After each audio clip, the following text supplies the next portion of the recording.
빌립보서 3장 10절, 11절 말씀입니다. 내가 그리스도와 그 부활의 권능과 그 고난에 참여함을 알고자 하여 그의 죽으심을 본받아 어떻게 해서든지 죽은 자 가운데서 부활에 이르려 하노니. 아멘. 제가 어릴 때 저희 동네에 소장이라고 불리는 그런 아저씨가 계셨습니다. 이분이 이제 정신이 약간 좀 이상한 분이셨는데, 이게 막 덩치가 엄청 크고요. 그리고 막 피부가 막 진짜 거의 막 검은색 비슷하게 항상 이렇게 걸려져 있고, 머리도 막 팍팍 깎으시고, 무엇보다도 항상 등에 그 꼴망태 알죠? 예전에 꼴망태를 딱 이렇게 메고 낫을 딱 들고 다니시는 분이세요. 그래서 저희 이제 애들이 이제 저 초등학교 때, 국민학교 때 학교 가다가 혹은 집에 오다가 그 소장 아저씨를 만나면 얼마나 무서웠는지 모릅니다. 이분이 막 계속 혼잣말로 뭐라고 막 이렇게 이야기하다가 또 막 중간에 욕도 막 섞어가면서 이렇게 혼잣말 하니까, 생각해보세요. 막 덩치가 이런데 얼마나 낫으로 이렇게 또 막 이렇게 해코지 할까봐 뭐 그 아저씨만 보면 막 이렇게 논두렁으로 막 이렇게 돌아서 집으로 오고 하여튼 그랬던 기억이 있습니다. 근데 이제 어느 날 이제 아버지께서 그 소장 아저씨 이야기를 해주시는데, 그 사람이 너무 똑똑해서, 어릴 때 너무 똑똑했다고, 근데 너무 똑똑해서 머리가 돌았다, 이제 그런 이야기를 하세요. 그 이야기를 들으니까 이게 상상이 안 되잖아요. 똑똑해서 저렇게 됐다고. 근데 이제 또 더 지내보니까 알게 된 사실이 뭐냐면, 저 위에 그 누님하고 그 소장 아저씨의 아들, 딸이 있었는데 친구라는 거예요, 둘이. 그래서 저는 또 그것도 깜짝 놀랐어요. 아, 저렇게 이상한 아저씨 밑에 그렇게 정상적인, 심지어 진짜 그 말이 맞긴 맞는지 그 아저씨의 아들, 딸이 전교에서 1, 2등을 휩쓸었거든요. 그래서 제가,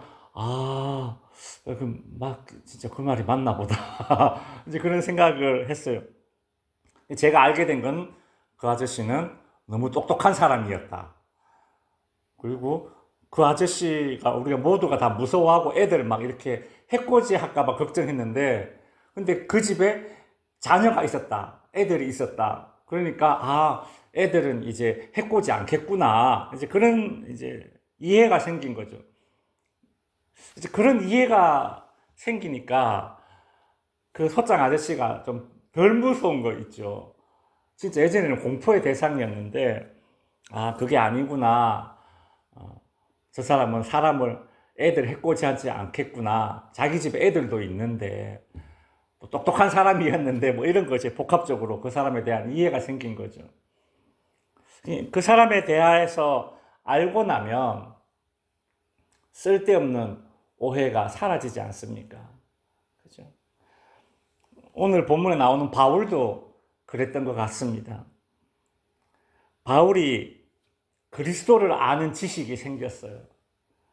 앞에 본문에서 바울이 이야기했던 건 뭔가 하면, 자신이 예수를 만나기 전에 그 예수 믿는 사람 잡아서, 교인들 잡아서 옥에 가두고 그렇게 막 핍박하는 일을 하다가 예수님을 만나고 그리스도를 아는 지식이 생겼습니다.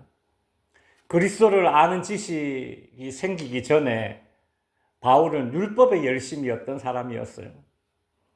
그래서 율법으로 예수는 죽어 마땅한 사람이고, 율법으로 예수 믿는 사람들은 핍박하고 옥에 가두는 일에 열심이었습니다.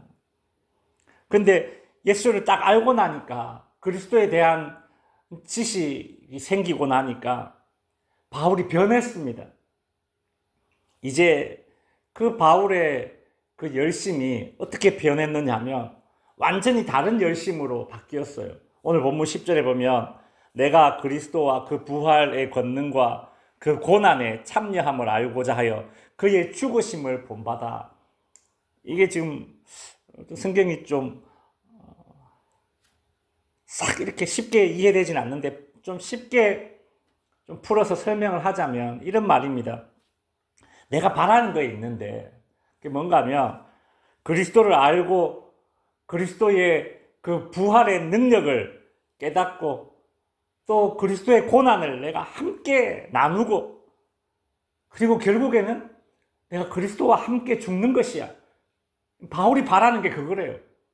그리스도의 그 부활을 알고 그리스도의 고난을 같이 나누고 그리고 그리스도와 같이 죽는 거 내가 바라는 게 그거야. 그렇게 말하고 있습니다. 여러분 사람이 변해도 어떻게 이렇게 변할 수가 있습니까? 그렇죠? 그리스도를 아는 지식을 가진 이후에는 예수와 예수를 믿던 사람을 그렇게 핍박하던 바울의 열심이 이제 도리어 예수와 함께 핍박을 받고 예수와 함께 기꺼이 죽을 수 있는, 아니 죽고 싶은 그런 열심으로 바뀐 거예요. 여러분 우리는 많이 배운 사람을 고상한 사람 그렇게 대충 생각을 하죠. 혹은 어떤 인류애나 어떤 그런 박애 정신을 막 실천하는 그런 삶을 사는 사람을 보면 고상하다 그렇게 생각을 합니다. 근데 오늘 본문의 바울을 보면 물론 바울도 많이 배우기도 했죠. 그죠? 지식에도 탁월했고 또 그의 삶도 또 대단한 삶 아닙니까?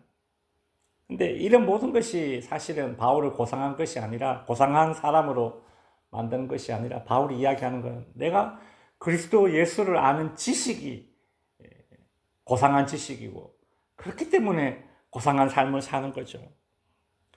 예수님을 제대로 알고 나니까 예수님처럼 되고 싶다. 예수님처럼 살고 싶다. 이것이 바울의 고상한 가치였습니다. 인류에 물론 그것도 좋은 것이지만 그게 아니라 바울이 이야기하는 고상한 가치는 예수님처럼 살고 예수님처럼 죽고 싶다. 그리 말하고 있습니다. 여러분, 우리는 어떤 고상한 가치를 가지고 있습니까?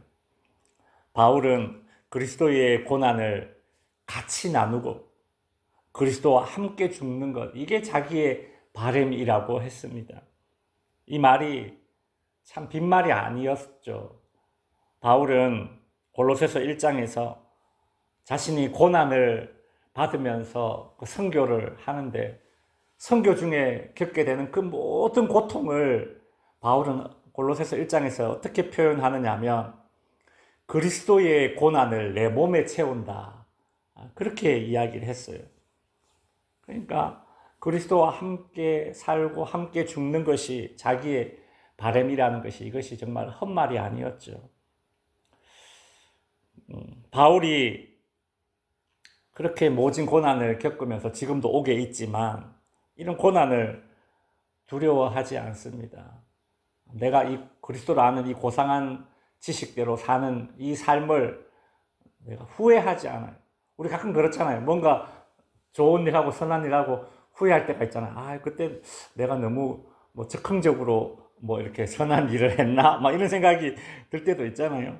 그러나 바울은 그런 후회함이 없습니다. 1절에 흔들림이 없어요. 왜냐하면 11절에서 어떻게 해서든지 죽은 자 가운데서 부활에 이르려 하노니 바울이 알고 있었던 거예요. 뭐냐면 예수님의 고난을 같이 나누고 그리고 그리스도와 같이 죽지만 그러다가 마침내 죽은 자들 가운데서 다시 살아날 것이라는 것을 알기 때문에 바울은 흔들리지 않고 바위처럼 태산처럼 그렇게 흔들림 없는 그런 고상한 그리스도를 아는 고상한 지식, 그 지식을 가지고 선교할 수 있었던 것입니다. 이제 말씀을 마칩니다. 여러분, 우리의 인생의 목표는 뭡니까? 내 삶의 바램은 뭡니까? 바울은 그리스도를 아는 지식으로 인해서 삶의 바램이 완전히 바뀌었습니다. 예수에 대한 오해가 사라지니까 예수를 열심히 핍박하던 그 열심에서 바뀌어서 예수와 함께 고난받는 그런 열심으로 바뀌었던 것이죠. 그리스도를 아는 지식은 바울을 완전히 다른 사람으로 변화시켰습니다. 그리스도를 아는 지식이 내게 있어서 나는 어떤 변화가 있습니까? 주님을 알수록, 주님을 닮을수록 주님의 삶이 내 삶이 되는 그런 체험적인 알미, 저와 여러분의 그리스도에 대한 알미요, 그리스도를 닮은 삶으로 이어지는 그런 알미 되기를 주님의 이름으로 축원드립니다. 기도드립니다.